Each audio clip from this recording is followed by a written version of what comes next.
দেশটা কেমন যেন হয়ে গেছে, মানবিক মূল্যবোধ একেবারে ধ্বংস হয়ে গেছে।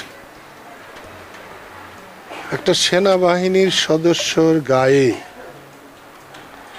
ডাকাত, লস্কর, চোর যদি আঘাত হানতে পারে, তাহলে বুঝতে হবে সমাজে কিছু নাই, আইন কানুন বলতে কিছু নাই। আমি এটাকে কোনো গুরুত্ব দিতাম না। যদি একটা সাধারণ মানুষ হতো, তার পিছনে ছোরা মারছে, চাকু মারছে বা দা দিয়ে আঘাত করেছে, কিন্তু একজন সেনাবাহিনীর পোশাক পরা একজন মানুষের গায়ে দুষ্কৃতিকারীরা যখন আঘাত হানতে পারে বা সাহস পায়, তখন বুঝতে হবে দেশে আইন শৃঙ্খলা বলে অথবা দেশের শাসন ব্যবস্থার প্রতি যে মানুষের একটা শ্রদ্ধা, ভালোবাসা এবং দুষ্ট লোকের যে ভয় থাকে, তার কিচ্ছু নেই।